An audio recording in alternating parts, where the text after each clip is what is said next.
Esta semana le hablábamos de la situación que existe en Sinaloa, de la presencia cada vez mayor de los chapitos en todo el entramado político, institucional, de seguridad de esa organización criminal.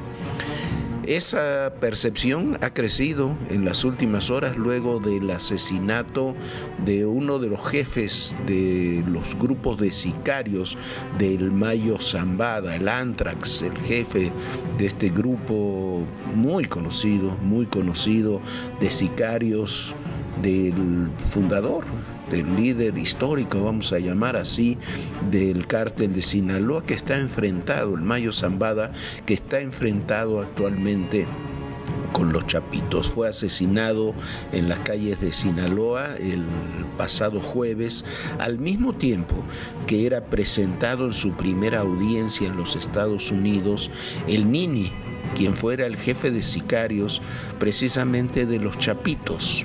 En esa primera audiencia, el Nini, que fue extraditado esta misma semana de México a los Estados Unidos, un hombre de 31 años, una edad contemporánea de los chapitos, el Nini dijo que se declaraba no culpable.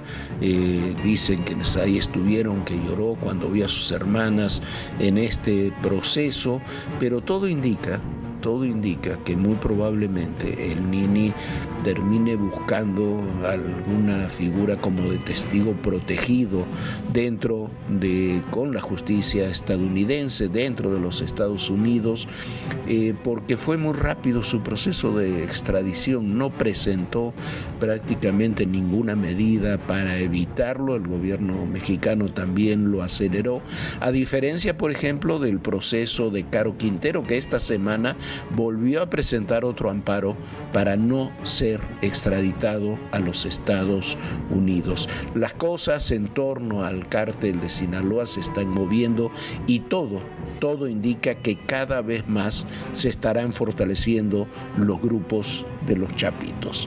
Ya veremos en los próximos días cómo continúa esta historia. Estamos a unas horas de los comicios más grandes de la historia de México y hay que recordar todo lo que elegiremos el próximo domingo. Son más de 20,000 cargos de elección popular y para consolidar la democracia y sobrepasar todos los desafíos que han exhibido estas campañas, es imprescindible que haya un voto masivo de toda la sociedad. Están en juego la presidencia de la República, la renovación de la Cámara de Diputados y de Senadores, 9 gobernaturas, incluyendo la Ciudad de México, e innumerables, casi 20,000 otros cargos en el ámbito local. Esto es lo que está en juego y estas son las normas básicas para respetar los comicios del próximo domingo. Este 2 de junio, 20,708 cargos de elección popular están en juego. El primero y más importante es la renovación de la presidencia de la República. También habrá cambios para la Cámara de Diputados y el Senado. 8 gubernaturas: Chiapas, Guanajuato, Jalisco, Morelos, Puebla, Tabasco, Veracruz y Yucatán, además de la jefatura de gobierno de la Ciudad de México. También se renovarán los congresos locales, ayuntamientos, juntas municipales y alcaldías. Votar es muy sencillo, pero hay reglas que debes cumplir. Marca el emblema del partido a quien darás tu voto. Puede ser con una cruz y también son válidas otras marcas, siempre y cuando se entienda el sentido de su voto. Si hay partidos coaligados, puedes marcar 1, 2 o 3 de ellos. Si los nombres son distintos, y los marcan, entonces su voto va a ser nulo. Puedes votar por una candidatura no registrada. Solo escribe el nombre de la persona en el recuadro indicado. Si tachas toda la boleta, el voto se anula. Lo mismo si marcas 2 o más partidos con candidaturas distintas. Si queda un bloque de urna de boletas sin usar, lo que hacen es cancelarse en ese momento. Se hacen 2 rayas a lo largo de la boleta para que esa boleta no se utilice. En la casilla se proporcionará un crayón para votar, pero puedes llevar el tuyo. Informado, quien gana eres tú.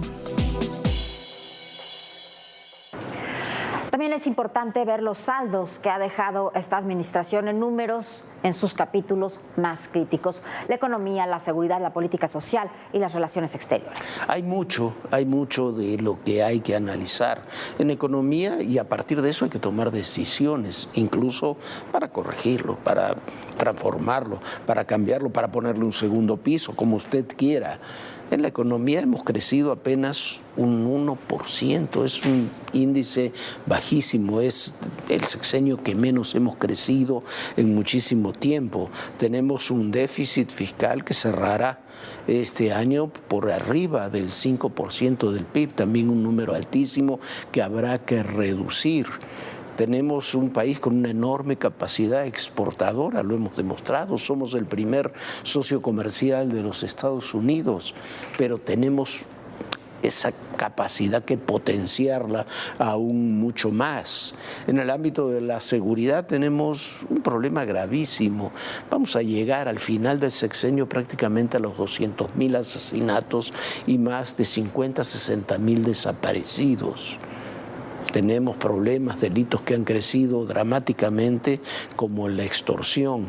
En la política social hay que consolidarla. Están los apoyos sociales que han sido importantísimos en este sexenio, el aumento del salario mínimo que ha sido importantísimo, pero también tenemos un país que tiene un porcentaje altísimo de la población sin acceso a la educación o sin acceso sobre todo a la salud.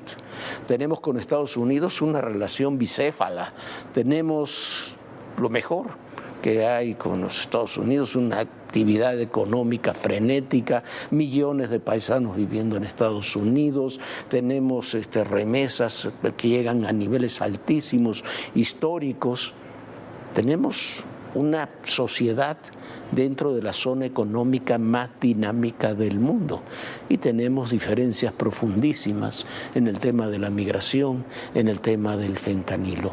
Son esos los números, las situaciones que hay que ver, que hay que analizar, que hay que reflexionar sobre ellos para poder votar el próximo domingo. A unos días de que conozcamos a quien conducirá la presidencia de la República los próximos 6 años, analistas ponen sobre la mesa 4 temas fundamentales: economía, seguridad, política social y relaciones exteriores. En economía, la tasa de crecimiento es uno de los retos. En la actual administración, el PIB registra un promedio de 1.1%. Pemex es otro de los temas a tomar en cuenta. Aunque la petrolera mexicana es respaldada por el Estado, enfrenta desafíos significativos. La promesa de disminuir la deuda pública se vio afectada por la crisis sanitaria y económica. En cuanto al déficit fiscal, según 10 grupos financieros, será de 5.2% del PIB para 2024, por arriba del 2.5% proyectado por la Secretaría de Hacienda. La seguridad es otro rubro que requiere atención urgente. El registro de homicidios dolosos a la fecha es de poco más de 188.400 y la violencia penetró el proceso electoral como nunca antes. El cártel Jalisco Nueva Generación y el cártel de Sinaloa tienen presencia en prácticamente todo el país y además han expandido su red delincuencial a todos los continentes. A este problema se suma los desaparecidos y la extorsión, tercer delito con mayor incidencia en el país. En cuanto a la política social, la salud es uno de los temas pendientes. Datos del Coneval revelan que en 2022, 50.4 millones de mexicanos no tenían acceso a servicios de atención médica. Otro reto es la educación y la deserción escolar. El país necesita una mayor oferta para todos los estudiantes, sobre todo de educación media y media superior. En cuanto a relaciones exteriores, la migración, el tráfico de armas y fentanilo son rubros en los que deben redoblarse esfuerzos con los países involucrados. Para ADN 40, Fuerza Informativa Azteca. Bueno, y lo más importante y la gran oportunidad que tienen ustedes es elegir quién quiere que lo gobierne. Así que es importantísimo que vaya a votar, que nadie decida por usted. Hay que decidir por nosotros mismos por quién votar, quién queremos que nos gobierne los próximos 3 años, si es una alcaldía, o los próximos 6 años, si es una presidencia de la República o una gubernatura. Así que, por favor, vaya a votar. Se va a poner muy contento cuando sepa que usted es parte de este cambio. Del que somos el primer país exportador. Renunció, ¿por qué? Porque no estaba de acuerdo. La magnitud que ha tenido el narcotráfico mexicano. las confrontaciones, las reacciones.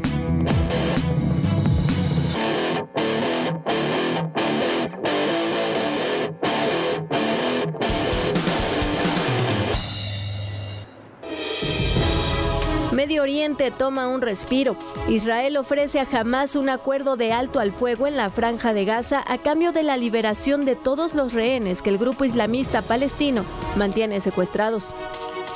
The first phase would last for 6 weeks.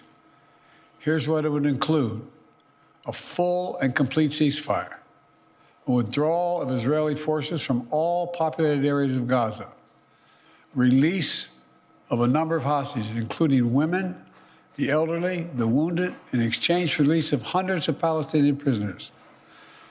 There are American hostages who would be released at this stage, and we want them home. La propuesta fue enviada a Hamás a través de la intermediación de Qatar.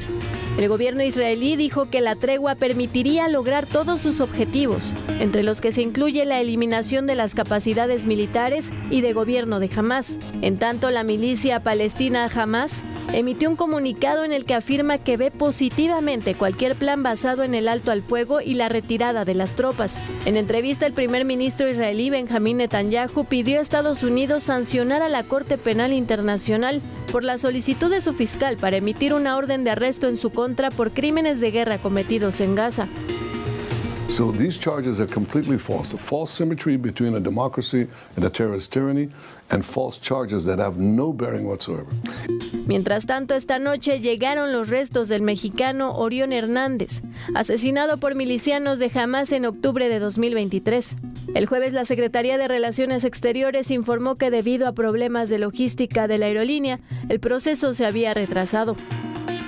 Bueno, y gane quien gane este domingo, hay exigencias inmediatas. Hay que reconstruir muchas cosas, sobre todo el tejido social, y reducir la polarización que se vive en este momento en México. De ese futuro posible van a hablar el día de hoy en Lograr el Poder Jorge Fernández y el maestro Raúl Quintanilla.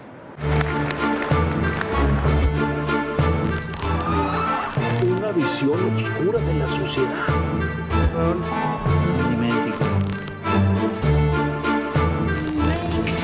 Es que la justicia no funciona. Bueno, ya concluyeron las campañas, ya se ha dicho todo lo que se tenía que decir de cara al próximo domingo, pero de lo que hay que hablar, y se ha hablado muy poco, es realmente de qué nos espera, cómo tenemos que construir el futuro a partir del lunes 3 de junio. Maestro Raúl Quintanilla, ¿cómo le va, mi querido maestro? Un placer, como siempre, y es el debate que nos debemos, ¿no? Del debate de qué país queremos después, más allá de la transformación, el segundo piso, los cambios, la oposición, el oficialismo, qué país queremos y cómo, sobre qué bases, más allá de posiciones políticas e ideológicas, se debe construir el país. Es que, mire, maestro, usted lo acaba de decir ahorita en el sentir de lo que significa un lenguaje o una comunicación política. Todo lo primero que mencionó, si los segundos pisos, la transformación, todo eso es un lenguaje que se contiene en una cosa, en un concepto que se llama ideología. Y la ideología te lleva a una sola visión, a un solo concepto, a la defensa de una estructura de interés político. Pero cuando la ideología te lleva al poder, ¿qué sucede cuando un día ganas y al día siguiente te levantas como presidente de la República? Ahí tienes que cambiar de lenguaje, cambiar de visión, cambiar de sentido de escucha, porque ya respondes no solamente a los niveles de los contrincantes y a cómo estaba de alguna manera condicionado y cómo se condicionaron nuestras campañas, que era un absoluto, uno sí y otro no, o sea, era imposible una dialogación. Una polarización absoluta. Y nunca escuchamos una dialogación, nunca escuchamos un proceso donde se pudiera hablar de un país. Llega el momento donde una gente se levanta y hay que tener en cuenta, y lo hemos hablado, la presidencia de la República es una idea poderosa, no es un ser humano, es una idea muy poderosa, una idea que han creado los pueblos para tener un proceso de unificación y un proceso de entendimiento. Hay diferentes cosas, el parlamentarismo, pero en el sistema republicano la idea de la presidencia de la República es poderosa, y la primera función que tiene que hacer la presidencia de la República, ¿sí?, no es empezar a gobernar inmediatamente con procesos de mandato, es empezar a estructurar estados de ánimo sereno para que la población de alguna manera unifique su pensamiento, y al unificar su pensamiento tenga la posibilidad de la contradicción, de la confrontación, del debate y de la estructuración de ideas, para que todo sea en beneficio ya no de un partido, sino de un país. Así debería ser. Pero los populismos de derecha y de izquierda en los últimos años lo que han hecho, lo hemos vivido en México, es exacerbar continuamente a la población. En lugar de establecer un estado de ánimo para todos, mayorías, minorías, en lugar de establecer ese ánimo de sensatez, de tranquilidad, yo le llamo serenidad, de serenidad, es exacerbar sentimientos. Exacto. Y es muy difícil gobernar con acierto, más allá de que siempre hay aciertos y hay errores, cuando se está exacerbando continuamente las emociones y los sentimientos de la población, unos a favor, otros en contra. Sí, es que, maestro, dramáticamente hablando, cuando tú exacerbas las emociones, las exacerbas para tener un momento culminante, las exacerbas para que haya un momento de clímax y haya un momento lo que se llama de explosión dramática, que quiere decir el cambio de las circunstancias. Pero ese proceso emocional a nivel social es muy difícil de controlar. Se puede controlar con los individuos, pero cuando manejas las masas, entonces las emociones sirven precisamente para que la gente pierda la sensación de subjetividad y empiecen a manejar una objetividad que no tiene que ver muchas veces con la realidad. Una masa exacerbada es una masa fácil de mover, maestro, porque no es una masa que esté reaccionando a ideas específicas, sino que está reaccionando a estímulos. Estímulo es todo aquello que es capaz de provocar una reacción, ¿sí? Y entonces están reaccionando constantemente estímulos y no están reaccionando a procesos de exacerbación de sensaciones, sino simplemente estímulos que provocan reacción. ¿Eso qué provoca? Cuando el estímulo provoca una reacción, provoca emociones explosivas. En muy pocos casos las emociones tienden a ser emociones serenas y emociones controladas, porque eso depende de las unidades individuales que son los seres humanos. La democracia se puede perder por un voto. Uno puede perder por un voto, pero en el momento en que pierdo por un voto, la necesidad de entendimiento de la democracia es respetar la decisión de la mayoría, y no es marcar quiénes son mayoría y quiénes son minoría. No, y aquello de que nadie gana todo en una elección, nadie debe ganar todo, ni nadie debe perder todo, tiene que ser un principio válido también para eso. ¿No? Al fin de cuentas, eso es lo que se llama leyes de compensación. Esta ley de la compensación es lo que provoca unidades serenas, unidades que tengan el punto de equilibrio necesario para poderse seguir desarrollando. Cuando el individuo pierde la capacidad de la compensación, pierde el equilibrio y automáticamente entra en ansiedades o entra en angustias. Y por eso es el justo medio que hablaban los clásicos desde mucho tiempo antes, y ahora se maneja como ley de compensación. Lo que sucede también es que tanto en el oficialismo como en la oposición hay posiciones extremas que viven y se alimentan de la confrontación y terminan devorándose, vamos a llamar de alguna forma, a los sectores más moderados de las dos corrientes. ¿Para qué sirve el voto? Humberto Eco decía que los seres humanos tienen tres características: entender, sentir y corregir. Y para mí, una votación es un principio de corrección, pero no porque algo haya estado mal, porque no podemos llegar con esa idea.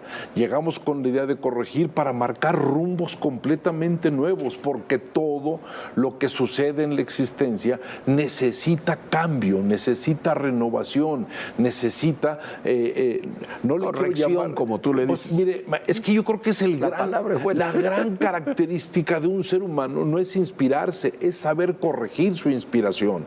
Entonces, hay que saber corregir para poder saber crear. Y en ese momento, la votación es el primer paso para empezar a corregir. Todo necesita corrección. No hay nada que se haga más obsoleto que las ideas en la política, porque las ideas en la política se tienen que llevar a la práctica. Y otro elemento más, con este concepto de vamos a corregir a través de una psicología positiva, una mentalidad constructiva, como se le denomina en comunicación, lo segundo que viene es un cambio de lenguaje. Se acabaron los contrincantes, se acabaron los conflictos y hay que establecer la condición de que todos los seres humanos deben luchar por un país. Yo crecí, y usted lo escuchó, México es un gran proyecto de nación. ¿Cuántas veces no lo escuchamos de niños? 1000 veces. No, yo la primera vez que de lo niños, escuché de adultos. en el 68 con las Olimpiadas en el 70, el gran proyecto de nación, ¿sí? ¿Qué estamos esperando? Que alguien se atreva ya no a ser un gran proyecto de nación, sino se atreva a tomar las medidas necesarias para que esto sea una gran nación, que es completamente diferente. Muchas gracias, maestro. Una visión oscura de la sociedad.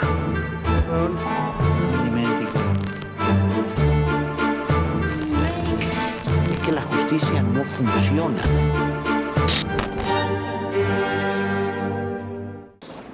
Y como siempre, qué ver, qué oír y qué leer este fin de semana. Qué ver para estar en dinámica electoral. Hay innumerables películas, series documentales, nacionales, extranjeras. El poder siempre es un tema muy atractivo. Pero permítame recordarle dos películas que ya tienen algunas de ellas muchos años. Se pueden ver todavía en streaming y son realmente muy buenas y no las recordamos. Una es de 1972 y se llama El Candidato, con Robert Redford. Es una gran historia de cómo un joven idealista termina apareciendo sorpresivamente en la escena política. Se ve que va a ganar las elecciones en los Estados Unidos y los grupos de interés y de poder se lo van literalmente apropiando. Es una gran película. La otra se llama Walk the Dog, es de 1997 con Robert De Niro. Una historia de cómo en una de las contiendas electorales las fake news, que todavía no se llamaban así, terminan junto con la manipulación, ocultando escándalos y abriendo un nuevo escenario electoral. La verdad, las dos son buenísimas.